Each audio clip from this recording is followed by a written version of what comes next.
Well, welcome everybody. My name is David Sandalow. I'm the inaugural fellow at Columbia University's Center on Global Energy Policy and the chair of the Isaf Innovation Roadmap Project. And last week, the Isaf Innovation Roadmap Project released its eighth roadmap. And that's what we're going to talk about today. It is on the topic of how to use biomass to capture carbon from the atmosphere and store it underground or in long-lived products in order to help fight climate change. We call this biomass, carbon removal and storage. This is a topic that's been part of the dialogue on global climate change in a number of ways for many years. And it sparked some controversy in some ways, as we'll talk about today. We have just a tremendous group to talk about it. And here's what we're going to do today. We're going to open with remarks by the chair of Isaf, Nobuo Tanaka. Then we're going to have a presentation on the roadmap itself by the 5 co-authors, who I will introduce. And then commentary by 2 very distinguished professors who are expert in this area, Professor Cynthia Rosenzweig and Professor Holly Buck. And then we're going to throw it open to the audience, to everybody for questions and answers. We really appreciate you joining us. For those of you joining by Zoom, you can submit a question at any time by clicking on the Q&A button at the bottom of your screen. For those of you watching the live stream, you can submit questions via Twitter using the hashtag CJUPLive and the Twitter handle at Columbia Bioenergy. This event is being webcast live and the full video will be available in the days ahead. So let's start by introductory remarks by very distinguished guest who we're really honored to have with us, Nobuo Tanaka. For those of you who pay attention to energy policy, Mr. Tanaka does not need an introduction, but he's president of the Sasakawa Peace Foundation, chairman of the steering committee of the Innovation for Cool Earth Forum, ISAF. His distinguished career includes service for years as the executive director of the International Energy Agency in Paris. And most important, he's a non-resident fellow at our Center on Global Energy Policy. Yes. Nobuo, welcome. The floor is yours. Thank you very much, David. I will share the screen.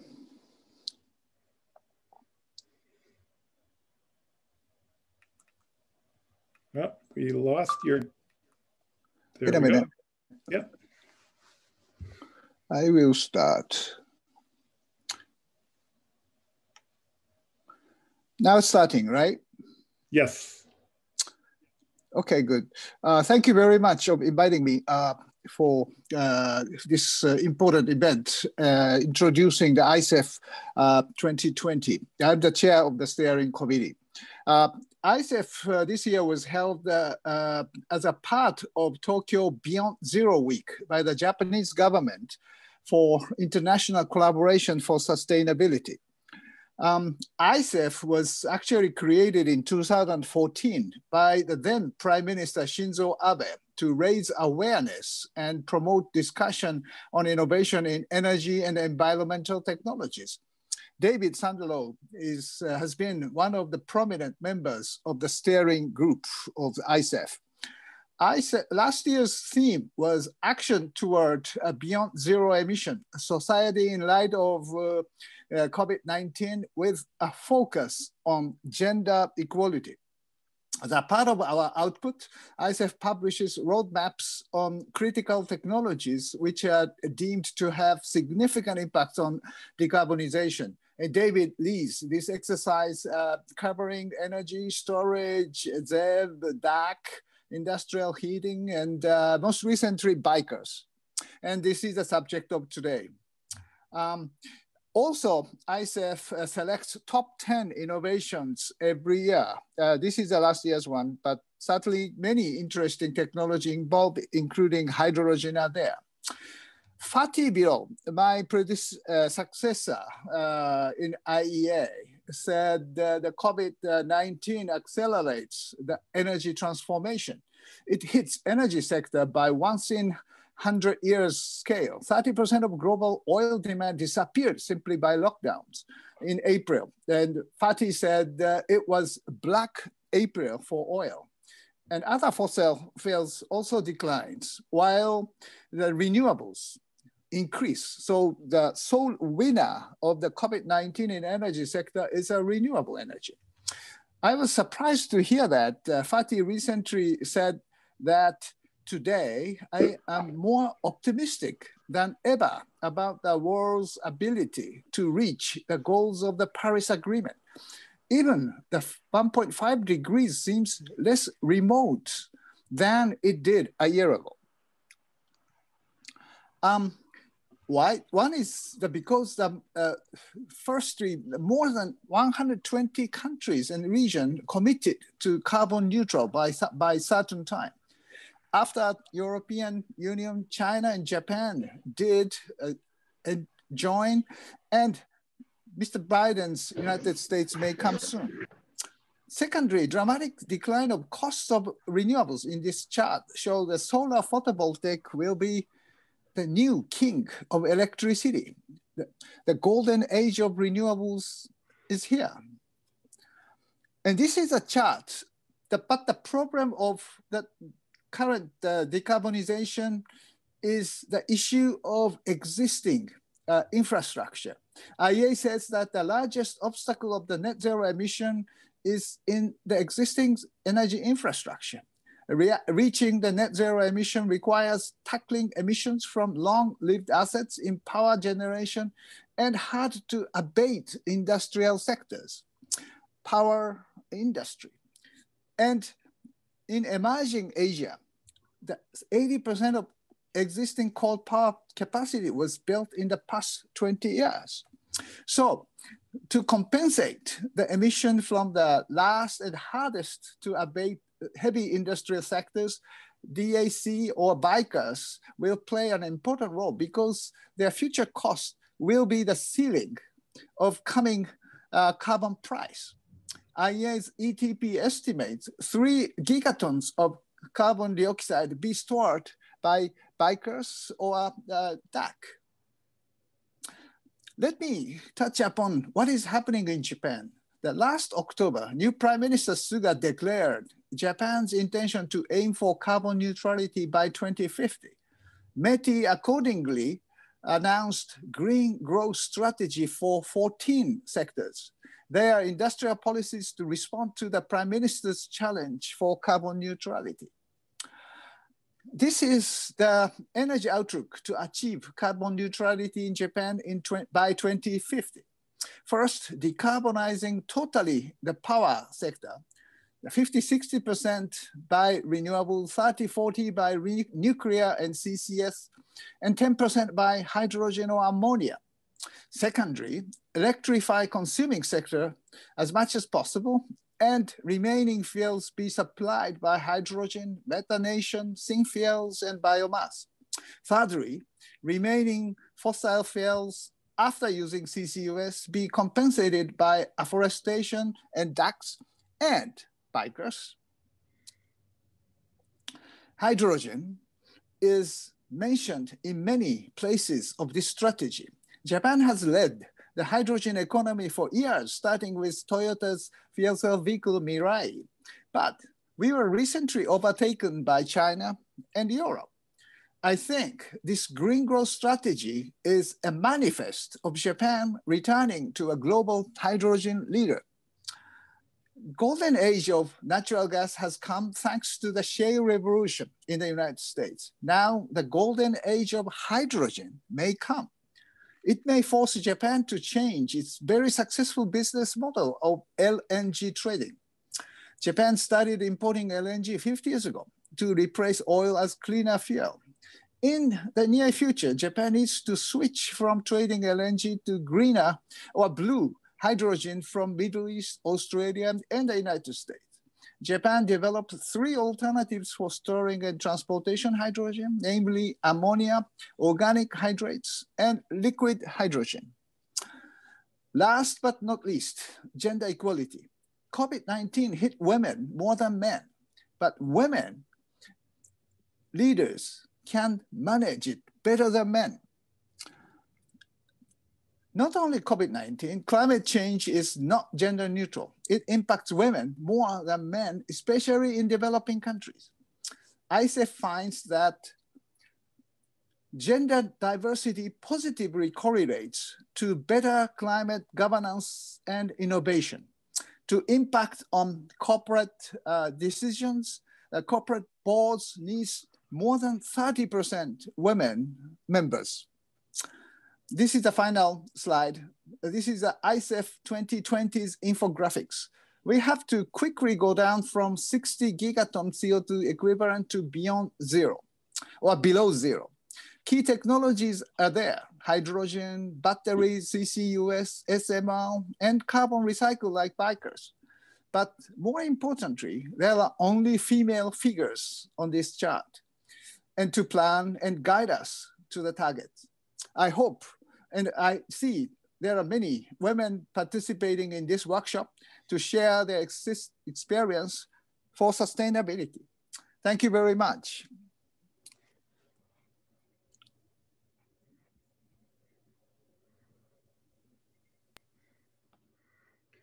Nibuo, that was great. It's hard to know how to applause exactly on Zoom, but if we were all in a room together, everybody would be applauding.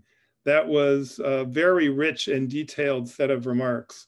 And those remarks alone could provide the basis for a long conversation.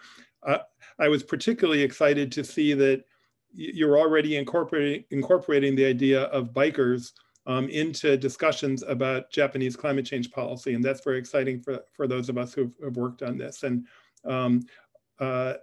so much that's so important in that presentation. Thank you for that and for your great leadership of Isaf over the years.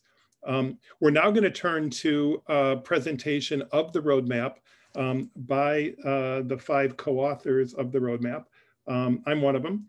And the other co-authors who are delighted to bring on are Julio Friedmann, who is a senior research scholar at the Center on Global Energy Policy at Columbia University and one of the leading experts in the world on carbon capture, along with many other topics. Roger Ains, who's the Energy Program Chief Scientist at Lawrence Livermore National Laboratory. He leads an initiative on carbon removal technology at Lawrence Livermore.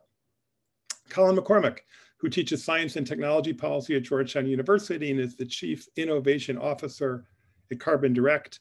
And Daniel Sanchez, who's at the Department of Environmental Science Policy and Management at the University of California, Berkeley, and one of our country's leading experts on the biomass issues in this roadmap. So with that, if I could ask our organizers to pull up the slides, we will present our roadmap.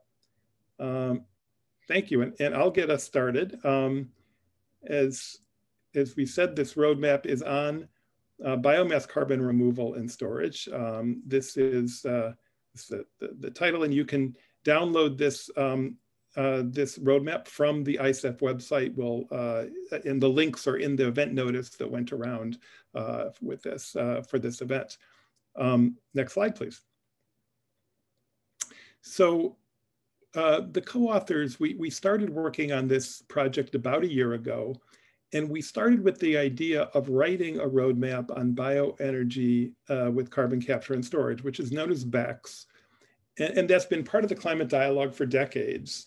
BECCS plays an important role in some of the integrated assessment models that look at climate change. For those who don't follow this, those are models that look at how climate change can be addressed in the decades ahead, how emissions can be reduced and impacts broadly from doing that. And BECCS has played an important role in some of those models. Next slide, please. But let's see, back, yep, thank you. But so after analysis and lots of discussion, we concluded that the term bioenergy with carbon capture and storage misses at least 2 key points, as this slide says. And we're going to talk about these first. Biomass can be used to capture and store CO2 without energy production. There are ways to do this, including biochar and liquid injection, which we'll talk about. You don't need energy production to store CO2, so why are we focusing on that with the widely used term. And then second, another point we'll talk about, the carbon removal value of biomass can exceed its energy value, often does. So next slide, please.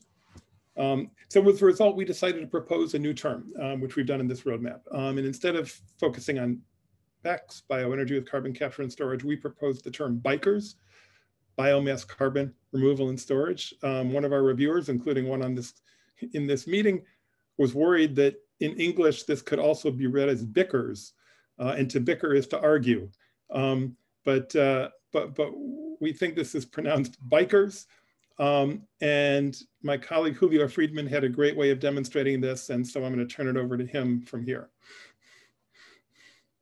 Thank you very much, David. And if you look at the next slide, this is the way we talked about transitioning from BECCS to BiCRS as a simple way to remember what we're actually talking about.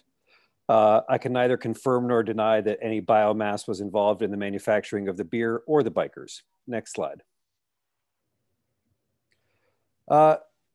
We want to acknowledge up front that even talking about biomass invites a whole string of controversy and discussion.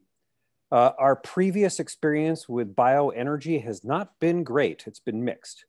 The 2007 ethanol policies of the United States led to higher food prices. One could make a clear case that the biodiesel policies of Europe have led to ecosystem loss and biodiversity loss. It is not always the case that the communities where the biomass is raised benefit from its harvesting. Often that's the opposite. And you can have negative impacts on rural livelihoods as well as the ecosystems and biodiversity. We wanted to reimagine biomass that was sustainable out of the gate and that was focused on carbon reduction and removal. Next slide. In that context, we also acknowledge right up front that CO2 benefits from the use of biomass can be reduced, eliminated, or even exceeded by the indirect land use change. That the LUC or related kind of topics can strongly affect the full life cycle carbon footprint and in fact be counterproductive.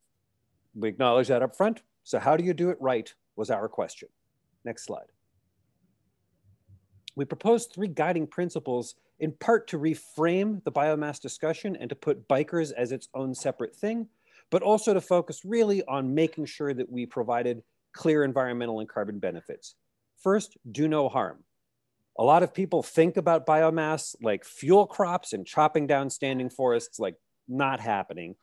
If you're doing that, you're not doing BiCRS. Second, an awful lot of our work going in, we expected to be technological. Almost all of the work going out was instead policy, social acceptability, really understanding how to make this work from a governance and acceptability context. Third, that the technology development associated with BiCRS should reflect social priorities. We're not doing that, we're just doing the wrong thing. And these guiding principles were essential to how we framed the entire report and all of our recommendations. Next slide. We define BiCRS, biomass carbon removal and storage, as a process that A, uses biomass to remove CO2 from the atmosphere. B, stores that CO2 underground or in long-lived products. Think of A and B together as a conveyor belt. Plants are very good at taking CO2 out of the air. So great, we can use them essentially as distributed capture agents and then transfer that biomass into long-lived products or in a permanent lockup underground. And then C, that does no damage and ideally promote.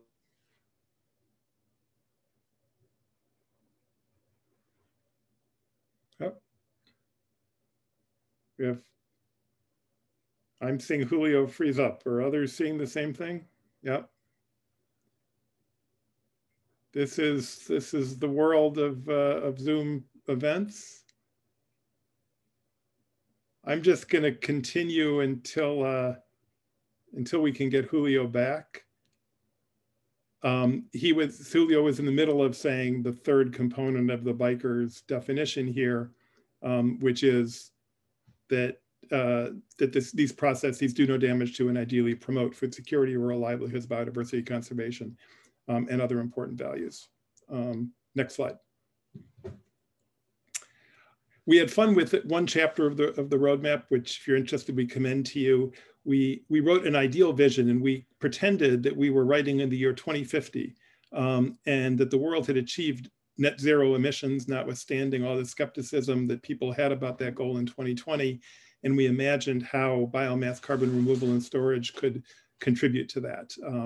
And so it's kind of a future casting look, and this was a lot of fun to write, and we hope it's helpful in terms of providing a vision for this approach. Next slide, please. Here's our table of contents. Next slide, please. Which you can work through as you get the document. We're going to do a summary of this in this slide. Now, by the way, I already see some questions in the chat about whether these slides will be available. And yes, they will be. We're happy to post these slides and distribute them in whatever ways we can. We'll try to do it on both the Isaf website and on the CGEP website. Next slide, please.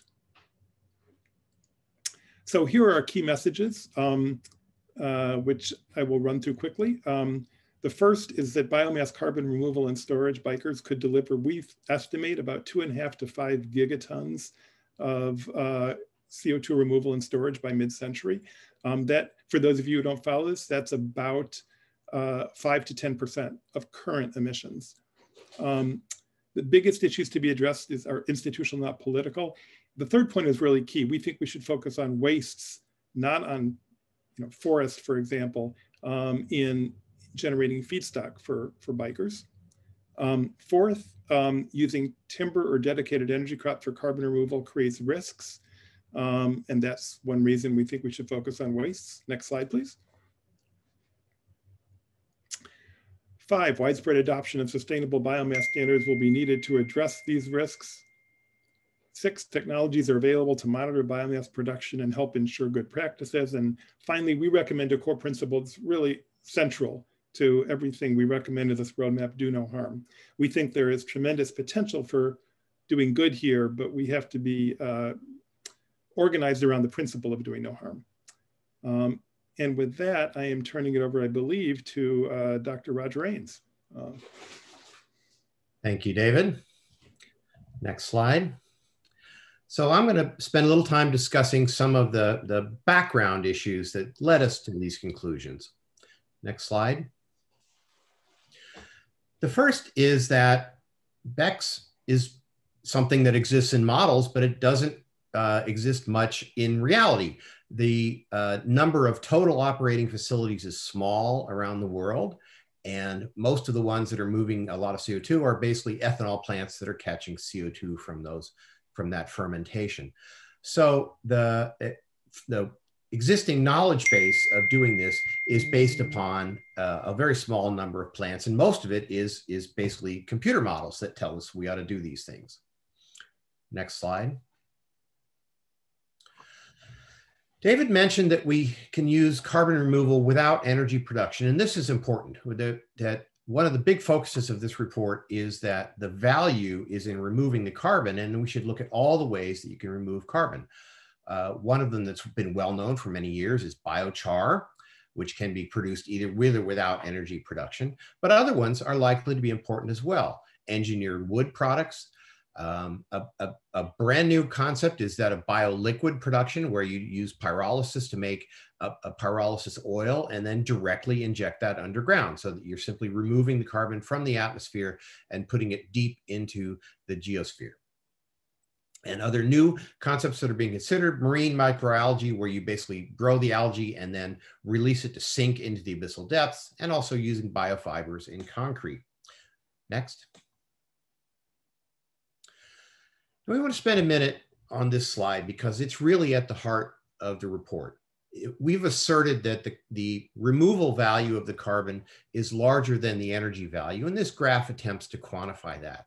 In blue, you see the value of carbon as a function of the carbon price. And the other colored lines are the equivalent energy value of other energies that we're used to: gas, oil, coal, and pellet feedstock. you'll see that the pellet feedstock line in green is always less than the carbon value today. And only if biomass feedstocks had values approaching oil would the carbon be worth less than the energy anywhere in the world today. So this is our quantification of the assertion that the carbon removal is worth more than the energy removal. And one of the reasons that we focus on the energy, we focus on the carbon rather than the energy. And I invite Colin to comment on this, since this is his calculation at this point. Well, sure, Roger, thanks. I think you've summarized a lot of it very, very well. This graph is trying to capture this concept that we think is flipping some of the traditional thinking on its head. But at the heart of it, it asks if you do have 1 ton of dry biomass, you have about maybe 18 gigajoules of thermal energy. If you were to use that in an energy context, the value that it would represent depends, of course, on what energy form you're comparing it with. We've given 4 comparisons: oil, gas, coal, and wood pellet feedstocks. On the other hand, the carbon content of that biomass, in fact, the CO2 that would be emitted if that biomass were fully used in an energy context, that has a value as well. That value is set by whatever carbon price applies, and you can see that's why the blue line goes up. A key point here in our minds is that as we look at carbon prices down near the left end of this graph, that's where we are today. But there already are markets today that move substantially to the right. LCFS is one example. And we think that that's where carbon prices are likely to move in the near future. So that trend of carbon prices is going to increasingly flip things upside down when considering the true economic value of 1 ton of biomass. Increasingly, you're going to want to look at it for its carbon value rather than for its energy content.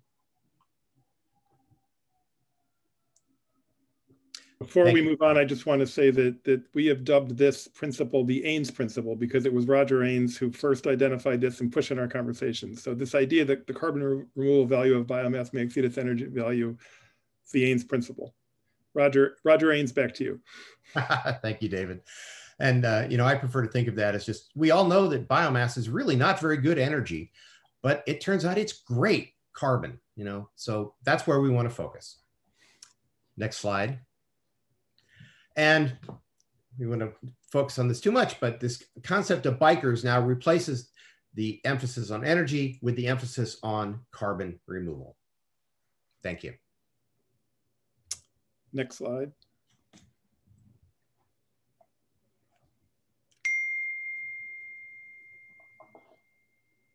And let's see, is this, next slide, let's see. Let's just go through these slides in light of the time pressures. Next slide. Next slide. Next slide. Next slide. And now we're up to, Colin, why don't you take it from here? Sure. Well, let's move ahead. Next slide. The goal of this section of the analysis was to get our hands around a rough estimate of the total potential for BiCRS to address carbon removal by mid-century. We mentioned our bottom line answer at the beginning, but I'm going to walk you very briefly through our thinking here. So first of all, there are many potential feedstocks for BiCRS. At the top of the list always is biomass. And that's clear because of its low impacts on food and fiber production. That can include wastes from ag, forestry, industrial processes, and municipal wastes. Dedicated crops, we often think of those as dedicated energy crops. Here we're thinking of them a little more along the lines of dedicated carbon crops. May be used in very limited amounts. There are many constraints on that, and they require special attention to many of the risks we spoke about earlier. In some cases, managed forests can provide limited biomass with careful monitoring and management. We'll speak more about that later. And as we spoke earlier, micro and macroalgae increasingly have the potential to provide feedstocks, but will require a lot of maturation. They're not there today at scale, but we see an upward slope there. So next slide, please. What we did to get our hands around this number, since no one has done a comprehensive BiCRS feedstock analysis yet, is we leveraged work on biofuel feedstock estimates. these can be binned into what we considered reasonable and unreasonable ranges, unreasonably large ranges. The reasonable range of biofuel feedstock is able to give us a total energy or biomass content that might be available for feedstocks. And we then took steps to convert that into a carbon dioxide fraction that might be captured and stored. There's some complexity to that. You have to think about the efficiency of capture, the life cycle impacts that give you a net carbon. But this led us to our final number here of 2.5 to 5 gigatons a year of CO2 removal. And the details of that thinking and analysis are in the report. I'll just highlight briefly some of the higher numbers that we see for biofuel feedstock envision very large land use changes. The red square there indicates a 500 hectare transition to dedicated biomass feedstock crops that we felt was unrealistically high for this scenario. So let's go ahead, and I think I am turning it over to Dan. That's right. I wanted to step in and just kind of complete the walk through our supply chain here. Going from waste biomass and lignocellulosic biomass as preferred feedstocks. Of course, we need to walk all the way to the notion of secure carbon removal. In order to, for the carbon value to really be realized, we really do need to make sure that CO2 is held out of the atmosphere for decades or centuries or millennia. Next slide. At the core of many of the BiCRS processes that we've talked about today is geologic carbon storage, and this is the most developed and ready approach that we do have available at scale today. We think that there are some emerging hubs and hotspots where we have not only a developing biomass energy industry and a biofuels industry, but also an opportunity to store geologic carbon in long-lived geologic formations, to store CO2 in long-lived geologic formations where we expect it to stay for centuries or millennia. We think that, again, there's opportunity to be had both in expanding pipeline infrastructure and also finding out areas where we can do more geologic CO2 storage, particularly in developing nations. Next slide.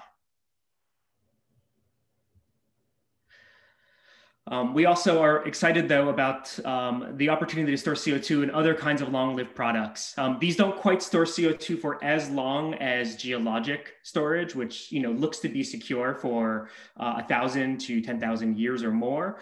But things like biochar or engineered wood products, including oriented strand board, biomass-derived products like bio-derived polyethylene, which actually is recalcitrant and stores carbon out of the atmosphere. And even more emerging approaches, things like putting biofibers or biochars in concrete or other building products. We find that all of these can provide a significant carbon storage benefit and thus should be part of what we consider when we're talking about using biomass for carbon removal and storage. Next slide. I believe we're turning this back to Colin. Okay, thanks, Dan. So now we'll speak briefly about the research agenda. Let's, next slide, please. This included 4 component areas. One, we did look at technology. The second, we felt it was really critical to highlight a social sciences research agenda as well. So that's the second piece. Third is the integrated analysis under which we needed to pull all of these strands together. And then we laid out a timeline in the report. Next slide, please. So under technology development, we highlighted these 5 key areas. So the first of these is hydrogen. That's developing a biomass supply chain that is able to recover most or all of the carbon in the biomass for ultimate storage. This requires many individual steps, and you can look at the details of that in the roadmap. New pathways. So we've spoken about biochar engineered wood, direct biomass storage, enhanced concrete. Already, other pathways are emerging as well. Really all of these are still immature to certain degrees and will require research to bring them further to scale. Fast pyrolysis, we do see that as key for scale up and processing, particularly for liquid transportation fuels. There are some core technology challenges there to be addressed. Remote sensing, satellite monitoring. We do believe the capabilities exist today to do remote sensing measurement of land use and land cover changes. That needs to be supported and sustained and expanded, but it provides a key capability. And finally, plant breeding. To date, most thinking on biomass feedstocks has focused, of course, on energy content.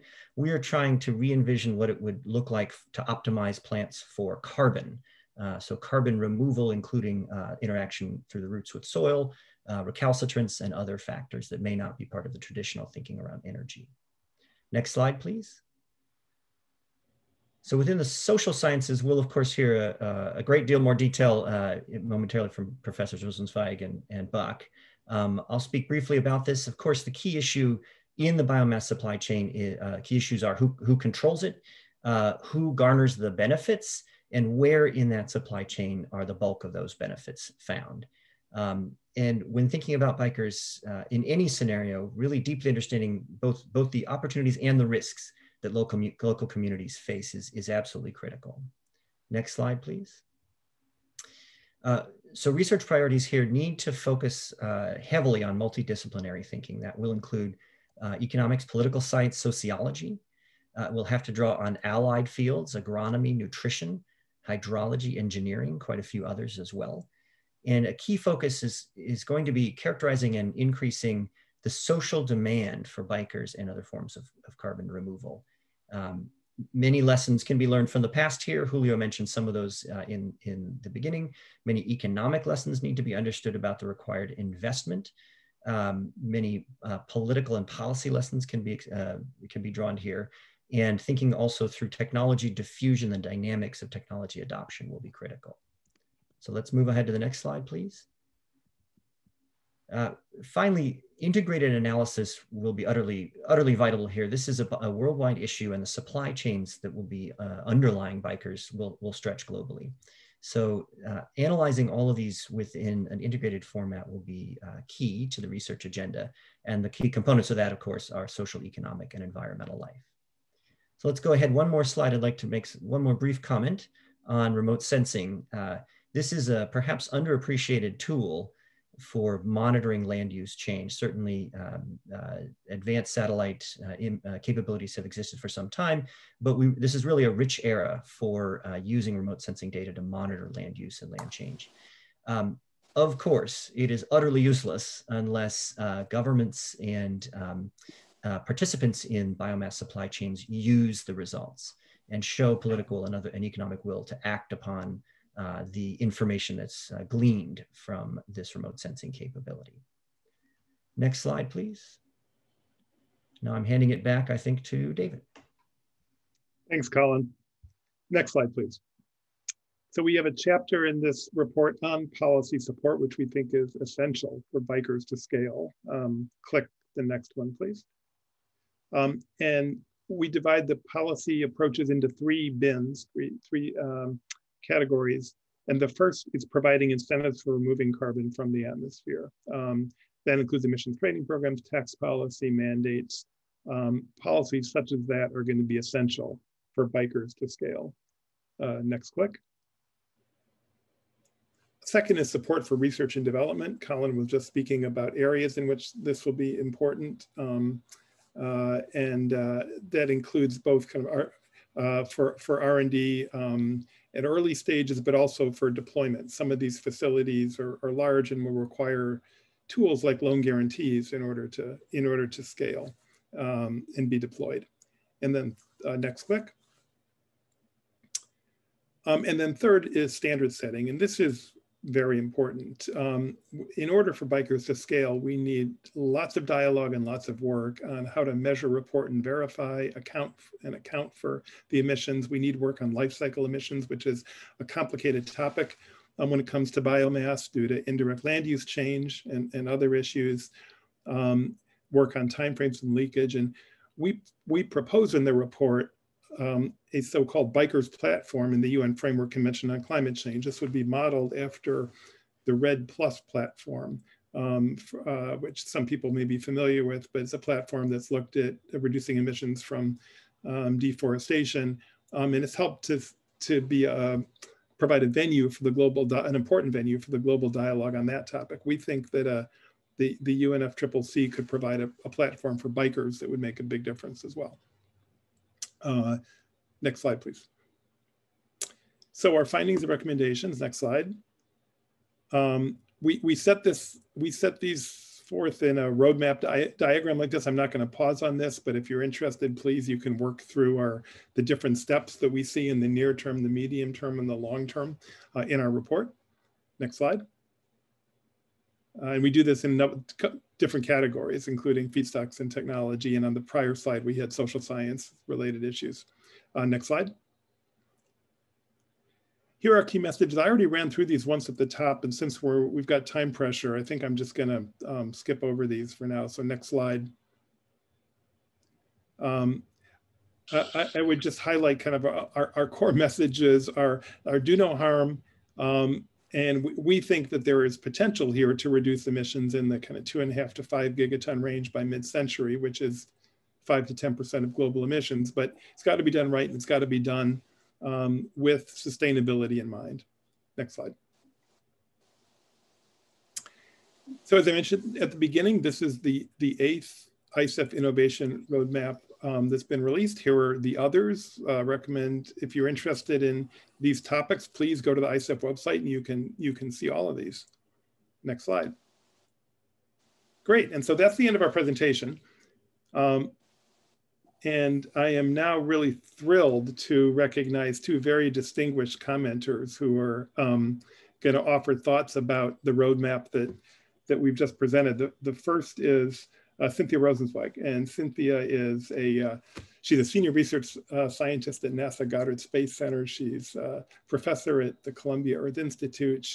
Among her many activities in her distinguished careers, she served as coordinating lead author of the food security chapter of the IPCC Special Report on Climate Change and Land. She is one of the world's leading experts on these topics. Thank you for joining us, Cynthia, and welcome any thoughts you might have on the roadmap and related topics. Thank you, David. It's great to be here. Thanks to the Innovation for Cool Earth Forum and the Global Center for Energy Policy, and congratulations on the new report. I think it's very important. I've come around. I like bikers. I was the one who didn't like it because when you read it, it was sometimes maybe is it bikers, but no, it's bikers. And it has this wonderful connotation of we're all getting on bikes and we're moving forward. So that leads me to say we really are in this getting on our bikes stage, I believe, of mitigation. Every component now is the focus of intense energy for how are we really going to solve the climate change planetary challenge. So what the work does that you all have collectively done is helps to both widen and sharpen the focus of the full role of plants. Not just bioenergy, as you're saying, it's almost kind of like we're going beyond bioenergy with bikers. And I think that that's a really, really great new insight. And this full range of processes for carbon removal and long-term storage. So what's interesting is that this approach joins, I'm coming from the agronomy and soil science and crop science side. So it's wonderful to see the biochar as part of it, because that is an ancient technology. That's not something new. Terra Preta in Brazil, the archaeologists have found use of biochar, what is essentially biochar, from 450 BCE. Plus, moving all the way up to the other technologies that you're bringing forward in the report, right? It's like the cutting edge of, all right, new kind of wood, right? So I think that span of all these potential is very good. I think you know that it's really as many people have said, there's no silver bullet to solve climate change. It's got to be, you know, the silver buckshot, whatever. You know, it's got to be many, many different. So I want to just highlight very briefly 3 aspects of it, particularly in regard to agriculture, food, and farmers. foods, as you've mentioned, anything that has to do with the land, just these land parts of it, it's not all of your report, but anything that has to do with the land has to be sure that we are thinking about the farmers who are the stewards of the land itself. And when we talk about sustainability, of course, it's not just the sustainability of the processes and the land itself, but it's the sustainability of the farmers and their livelihoods. So how, as you were putting in the at the end, David, the issues about the incentives, getting these programs going, because it will absolutely, any kind of land-based thing is not going to work if we don't put the farmers first. Then another comment about the land and the linking this to the land use for food growing now. And one thing I didn't see in the report, and could be perhaps a question for you all, has to do with the role of diet, because how people eat around the world has an enormous effect on how the land is used to grow food. So I would add, a question for our discussion after is, how do we bring diets into what you do, into this new approach of BiCRS, and linking that to, so we clearly need some modeling studies that have the land use, the different diets, and the different biomass interventions. Finally, on the crops themselves, and I like that about the development, here's my just third very brief example, is about the breeding for crops. And by the way, this was brought up in the IPCC chapter that we worked on with food scientists from around the world, finding crops that actually are do a better job at storing carbon is a really, really interesting, I think, an important breeding objective. And I was just on the phone with a colleague who was at one of the land grant universities yesterday, and he was saying that these bio crops, not just energy but bio storage, are very important to that they're looking, for example, at switchgrass on areas that are not productive. So corn and soybeans right now, of course, that's the current agricultural system. They have to be on the most productive, but these other lands can be used for the feedstocks, for example, for the biochar, for example, and also perhaps in energy. So my final point is what David and I call the double helix approach, which is that we need, and as you are doing, we need to have the scientists involved and the policy people involved. But I have to add a third, it's a triple helix. We have to have the farmers involved as well, because the farmers are a key part of certainly this land use part of it. And as we work to really make this actually work as we're getting on our bikes and going, we have to be sure to bring the farmers into account so their livelihoods are developed and protected in the future. But congratulations on the great report. Cynthia, thank you. Thank you so much. And thank you for your very helpful comments on the report as we prepared it. That really helped us enormously. And I think we'll come back to your question on diets. It's a really interesting one. And I'm going to remember for a while your comment that this report spans technologies that are thousands of years old, like biochar, to modern ones like satellites. That's a very interesting observation. Our next commenter is, who we're really thrilled to have, is Professor Holly Buck. Holly's a professor of environment and sustainability at the University of Buffalo, a deep expert on these topics. If anyone who's interested in climate change generally has not read her book, After Geoengineering, Climate Tragedy, Repair and Restoration, I highly recommend it. Holly, thank you so much for joining us. Well, thank you for this chance to comment on this roadmap. It really shows how much we've learned from our previous experiences with the social controversy and policy missteps around biomass, not to mention CCS. And it's an instance of listening to criticism, which is not always easy.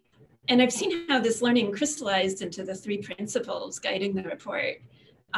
As was mentioned earlier, first, do no harm. Second, social acceptability is key to BiCRS success. Third, technology development should reflect social priorities. So how do we operationalize those principles? That work is not going to be easy, but I'm excited about it. And in the next couple of minutes, I'm going to offer 3 comments on the role of social science and community engagement in operationalizing those principles. So first, do no harm. That brings up the question, how do you know if you're doing harm? We have to develop the capacity to foresee consequences that are systemic, that are follow-on, that may have intermediary variables, right? That's very challenging, and it requires both biophysical and social science. So for example, we need to be looking at the capacity for biomass growers to decarbonize all aspects of their operations if we want the life cycle analysis to be neutral or negative. And we need to think about what barriers or additional costs in terms of time or labor that men and women workers face. And then understand the social dimensions of the waste management and water use, all these other systems that intersect biomass production. And then the whole chain from the production to the transport to the storage. So there's a huge systemic foresight capacity there. And even beyond that systemic foresight, we need to be really explicit about who might be harmed and how. And work done in the area of environmental justice can help with that. So environmental justice being both a movement and a concept that's multidimensional. Some of those dimensions are, for example, procedural, are communities at the table in the design phase, distributive, who bears the harms and reaps the benefits, reparative, what would make negative emissions a reparative measure, intergenerational, what obligations are being placed on future generations, recognitive, so do policies and projects recognize the values, cultures, histories of the places and the peoples they affect?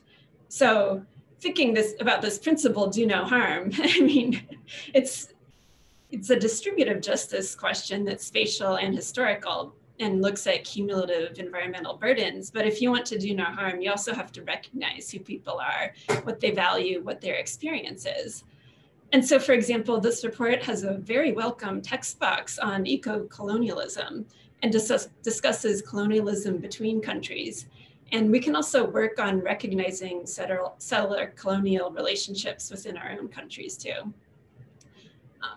Second principle about social acceptability. We know that social acceptability isn't static, especially when it comes to new ideas, which is a big challenge for social science. So you can look at the research done by the climate change communications programs at Yale and George Mason. They found in late 2018 in the US that 57% of Republicans supported the Green New Deal. Now, of course, that percentage dropped off. It's about 24% now, but before people knew what it was and had it framed by news sources, they thought it sounded good, right? So we can't measure the social acceptability of a new idea at one point in time and think that we're done, because that could mislead us. And more critically, the emphasis here isn't just about acceptability, it's about benefit, which does show up in the roadmap. It explicitly calls for studies of benefits to biomass exporting nations and communities, which is great.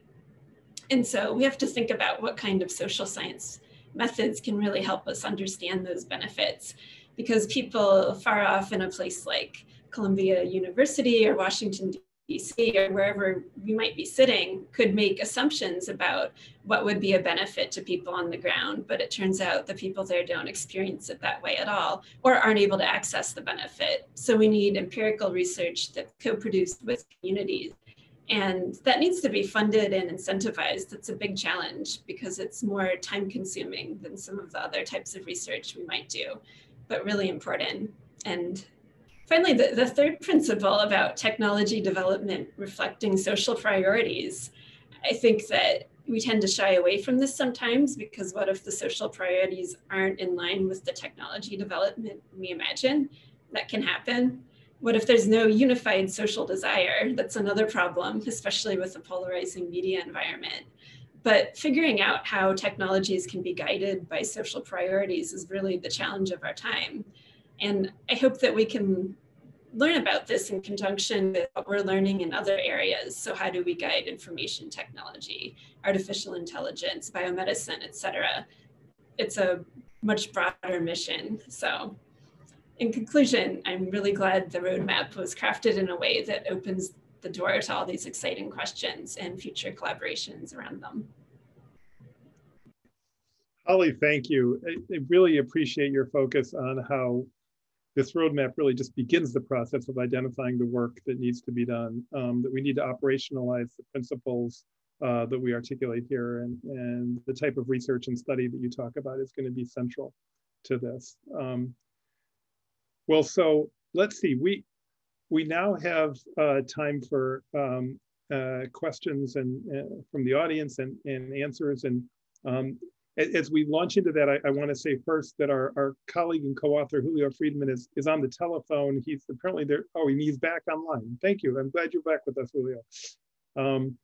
This is the nature of life in 2021, is a losing internet link. But so we're glad you're back.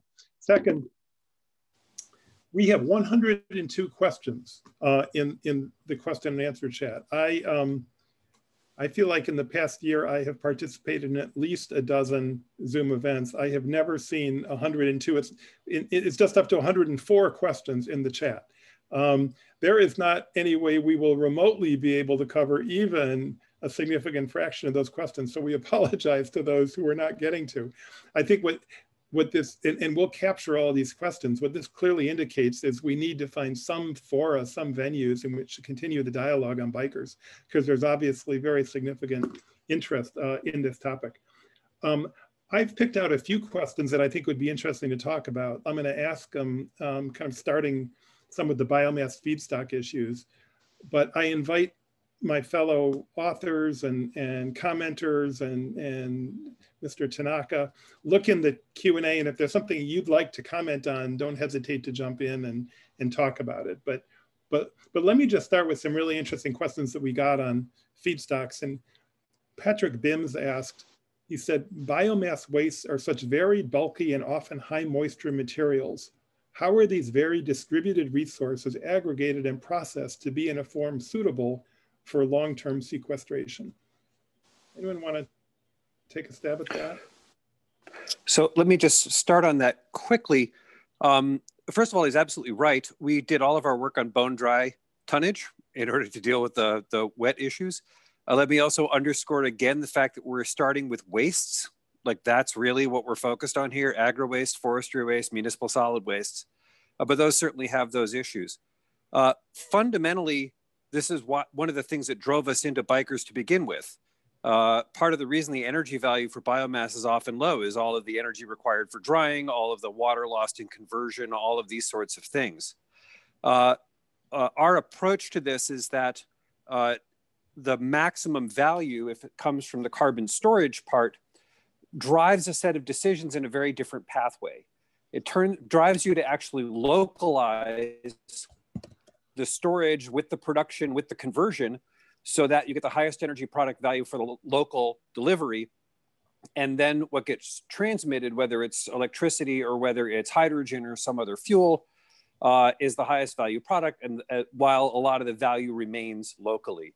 So we don't shy away from the fact that these thermodynamic requirements are embedded in the system, but if you focus on the carbon value, you end up organizing the system in a different way. So we got, any other quick thoughts on that? Okay.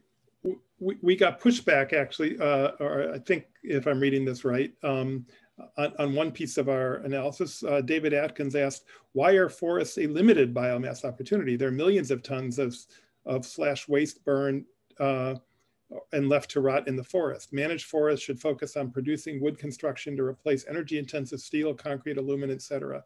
But these forests always produce residues. Any thoughts on that? I'm happy to dive in on that as someone who studies waste biomass in California and California's forest management policies.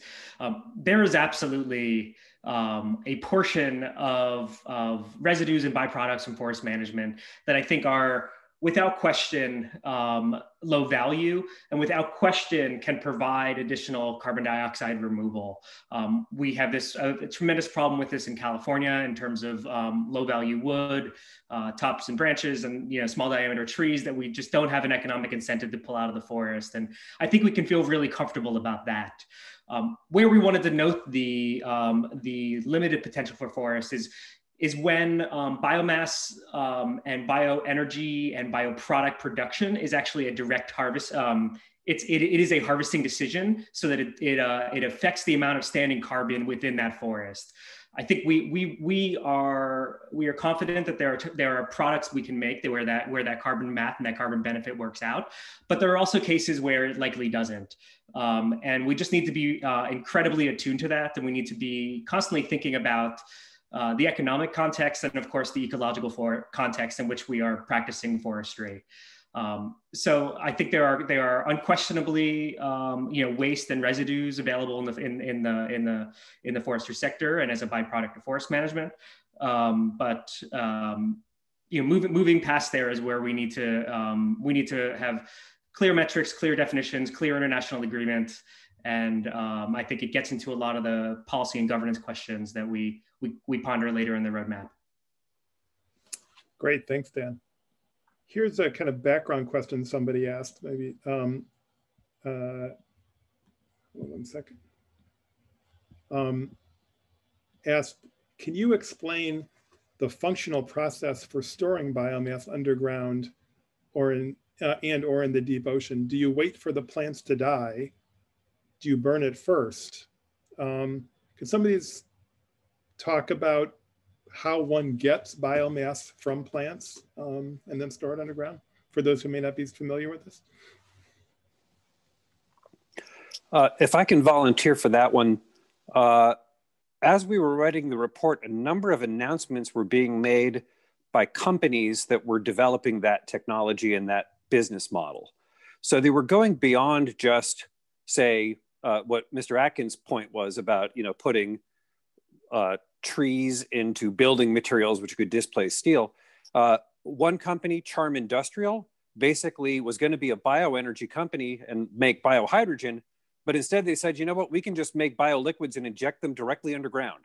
We can go through a fast pyrolysis process and just store the bio oils instead of CO2. That example caught our attention. And in fact, Shopify and Microsoft has basically made investments in CO2 removal using that approach. And they were using the same inputs, the same biomass waste residues, whether they were forestry waste or municipal solid products, to make that conversion. There's another company out there called Running Tide, which we became interested in, that just started growing kelp on strings on buoys. And then when the kelp got large, they would sink it. It was a negatively buoyant kelp, the only one in nature that they had found. That again opened the idea of just a conveyor belt in which the kelp would just pull CO2 out of the oceans, and then it could get stored in the deep geosphere. We have only begun this exploration. We don't have any clear idea of the kinds of range of things that could be done. I could imagine microbially mediated processes. I can imagine thermal and electrical processes. But basically, there's lots of ways to get the carbon out of the atmosphere and into some permanent storage.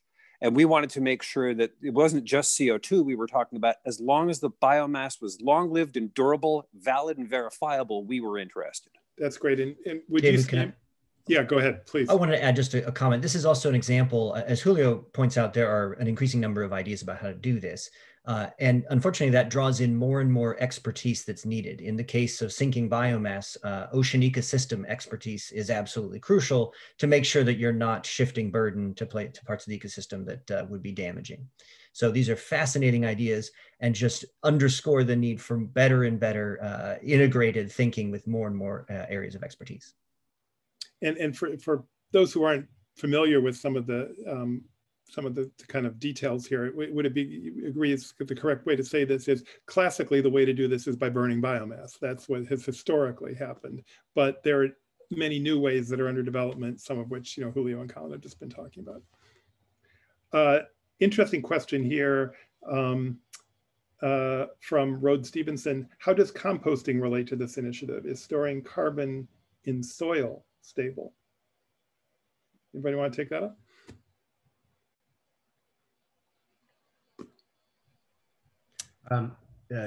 Composting doesn't tend to be as long-term a source of carbon storage as something like biochar tends to be, but it also highlights something that we tried to emphasize here, is that it has another great benefit in that it encourages other long-term carbon storage in soil.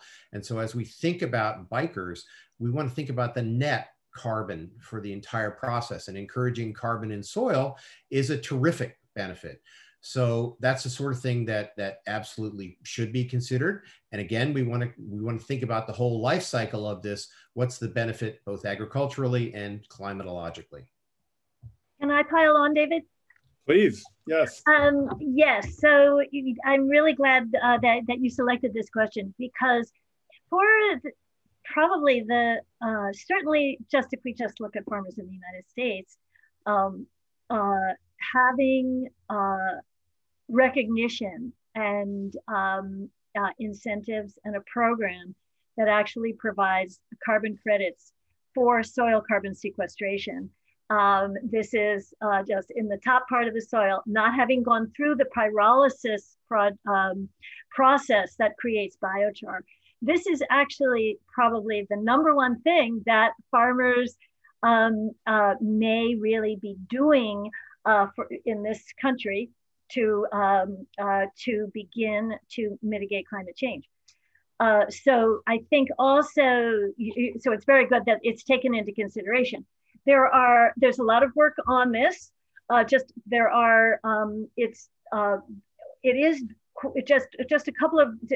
is really important because it improves the fertility of the fields that is stored in, because it improves water use, water retention, et cetera. It basically is, you're adding humus, you know, like in 5th grade, right? That we all learned about in 5th grade. But it is very, very hard to provide the baseline. Some of the issues about it, and this is what people are grappling with right now, as the United States is beginning to look for a program like this. It is very hard to say, well, what is the baseline of a farmer's carbon in the soil, and then how will practices, how do you actually assign values for the amount of carbon stored, and therefore how much credit and any monetary value to the farm given to the farmers is difficult. But there is a whole army of folks working on this. This is something we work in AgMIP as well. We're working on working on getting to the new administration to help on that as well. Cynthia, if I could add to that and to the question around composting, in doing carbon accounting, we think it's important to separate avoided carbon, reduced carbon, and removed carbon, and that they're different things. So adding compost may allow you to avoid use of fertilizers. That would be an avoided reduction. It may be that using a biohydrogen can substitute for fossil hydrogen and get you a reduced footprint. We really wanted to focus in our discussion on the removal part, on the transfer of CO2 from the air to the lockup.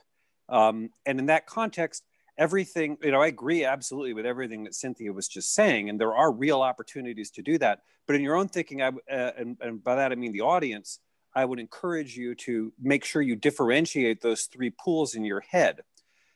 Similarly, creating benefit for soil health is an objective good. Creating biodiversity is an objective good. Those things are not the same as carbon removal or carbon reduction. And Cynthia was in fact pointing up some of the challenges on trying to quantify and understand where the carbon benefits lie. I don't say that as a knock. It just requires a little bit of clear thinking to make sure that you're focused on the part of the problem that you want to focus on. We have a number of questions here around the kind of basic idea of, doesn't using biomass hurt damage food security, doesn't using biomass for carbon sequestration damage biodiversity protection and hurt forests. Does anybody want to comment on that? Yeah, let me take that. Right. That is absolutely the top thing that we worried about when we wrote this report. We wanted to say, if this is going to happen, what controls are needed, what monitoring is needed, what knowledge is needed to avoid these bad outcomes. And you'll note that a big part of the report is the policy recommendations, which my colleagues put together. And the intent is to try and understand what do we need to know to avoid those things? And then what do we need to do to make sure that those outcomes don't happen? It's absolutely important. That's the key part of first do no harm. Other thoughts on that? Sure. I'll say, I think that there are a lot of ways to do biomass and bioenergy wrong. It's also imperative that we learn how to do it right. And I think, whether, a focus on waste and residue biomass as ones that likely have 0 to no impact on food prices, or on biodiversity, because they are typically, byproducts of things that are already happening on the land, is a really key part of that.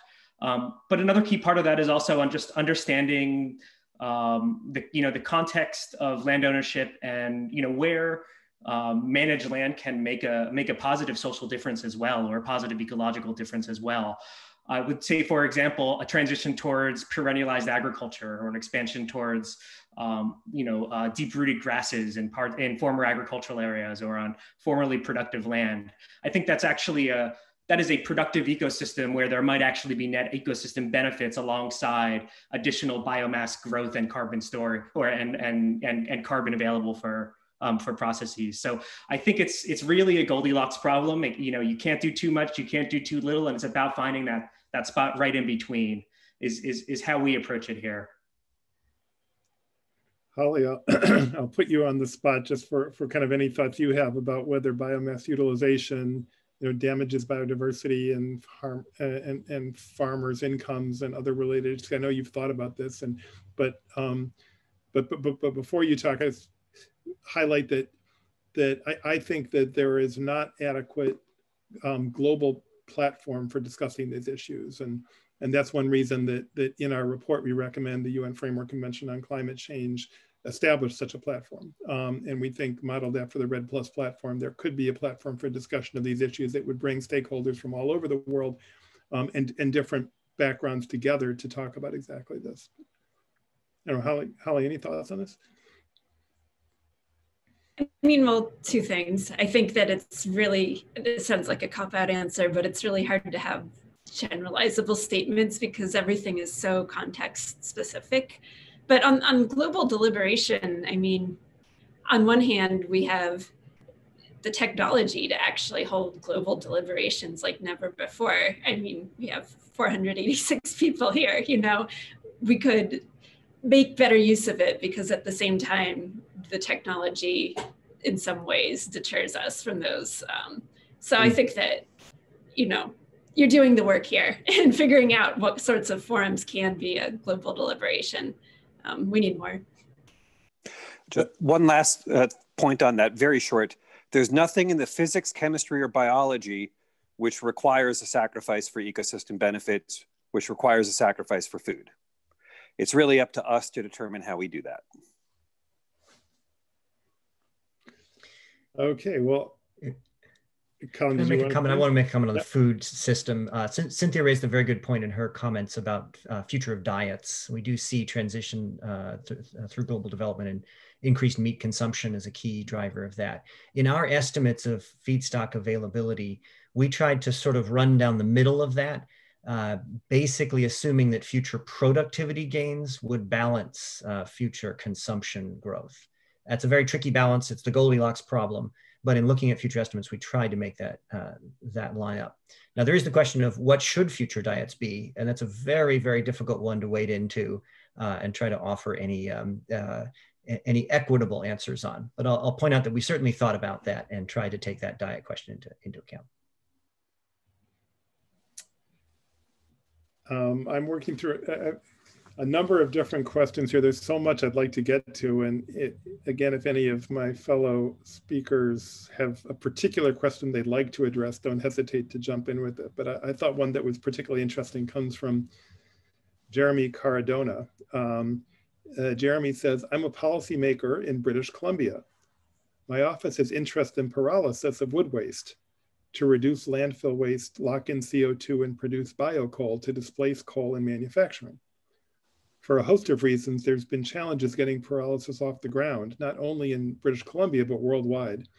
I wanted to hear your thoughts on pyrolysis, its potential, and its barriers. Anyone like to come in on that?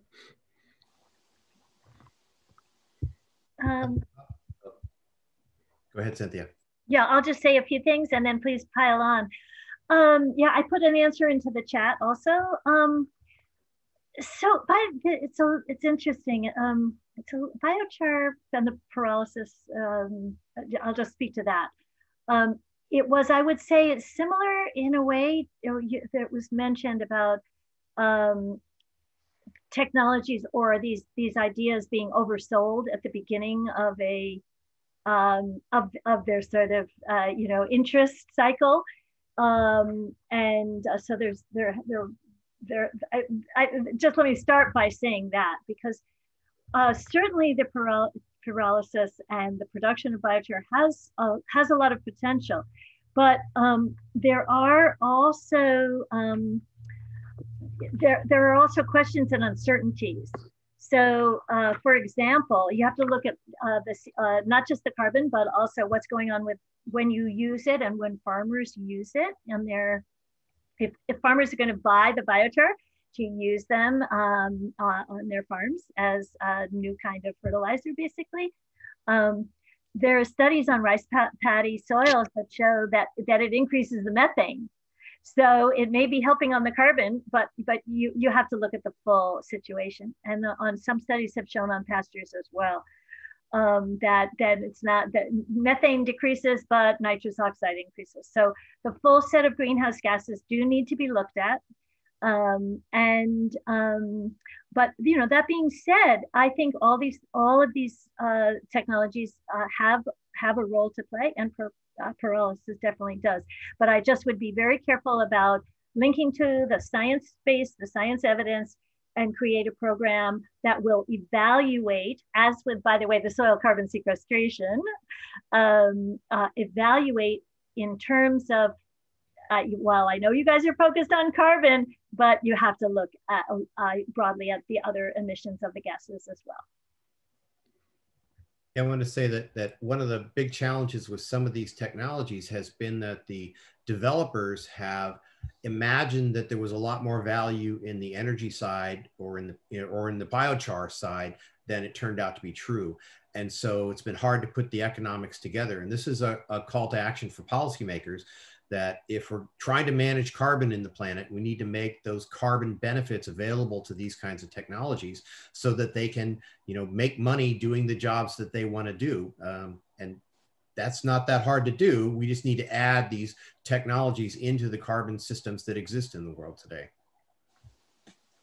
One brief addendum to that, Mr. Cardona, in thinking about the value of biomass, one of the things that we spent a lot of time talking about was the idea of biocoke, meaning a biomass-based substitute for coking substances in primary steelmaking and ironworks. That's something that's very, very hard to decarbonize, and biomass actually could be one of the few things that provides that optionality. From Roger's perspective, you can create market pull through policy. You can drive procurement of low carbon steel. You can create incentives in place for the production of biocoke as a substitute. And markets like Japan or Korea could actually buy that stuff if it was made. Once again, we're getting internet issues. Very different from a biochar soil market. policy instruments that you use around it are quite different as well. But if you had that market pull, it may be that people would put more time in. I think we're getting continuing internet issues. Maybe if our Nicolina, if you could just mute Julio for the moment, and hopefully he can come back. We have a number of questions about costs, which is something we haven't really talked about yet today.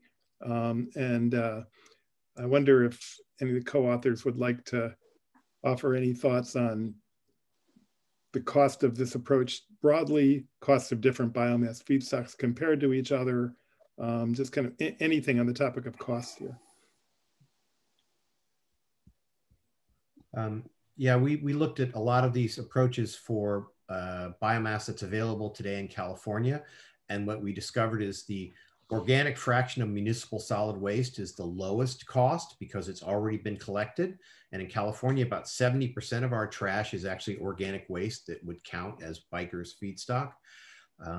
And that if you process that material into hydrogen, which is the best outcome in terms of capturing the most carbon and creating the most valuable product out of it, that the cost of the carbon in that case is between $40 to $60 a ton. So that's the kind of policy support that would be required to make that aspect of BiCRS profitable.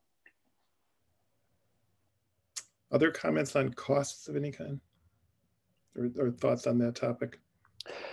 The only other thing that I would say to that is, again, there's every one of these technologies starts with high costs. So what? Like, we know how to reduce costs. We invest in innovation. It's part of the reason why ICEF has been important. We create market aligning policies. We provide some variety of incentives and subsidies and regulatory push or procurement or whatever. There's lots of ways to go about reducing cost. The fact that it's not competitive today on cost in most markets is kind of beside the point. To our Canadian friend who wrote in from British Columbia, they now have a $170 carbon tax. Well, hey, that makes a lot of this a lot more interesting. So we're down to our last 5 minutes or so here. I have one or two more questions I want to bring in, and I want to give our chair of Isaf, Nobuo Tanaka, the chance to close with just a final thought about this. And also any of the panelists, if you have any closing thoughts just on any aspect of this, give you a chance to do that as well. Before we do that, there's an interesting question I thought from Stephen Braverman, who says there are well-established standards for sustainable harvesting of forests, such as the Forest Stewardship Council. Are there established standards for waste biomass? Anyone want to take that? Are there established standards for waste biomass, and what needs to be done in that area? So there's a little bit, and in fact, Europe has created this sustainable biomass program in part to track and account for these things. It does not mean it is not controversial. It remains controversial. But again, these are early days, and the fact that they've taken a whack at it, I think, is pretty good. We're going to have to iterate multiple times to get there. But there are attempts to try to do this and codify it in a way which is useful. It again raises the idea that countries working together, companies working with those countries can set those standards. And that if you set those standards, then you have a point of departure to make the world better. Great. Well, we have a number of questions in the chat about seeing the roadmap. It's posted both on the ISEF website, and we can look at getting it posted on the Center on Global Energy Policy website. Also going to look at how we post the slides that we showed today, which are very much public documents, and we'd like to distribute those broadly. Let me just ask any of our speakers if you have any quick comments you want to make in closing. Is there any topic that we didn't cover that you think we should have? Anything that you want to highlight? If so, please just jump in.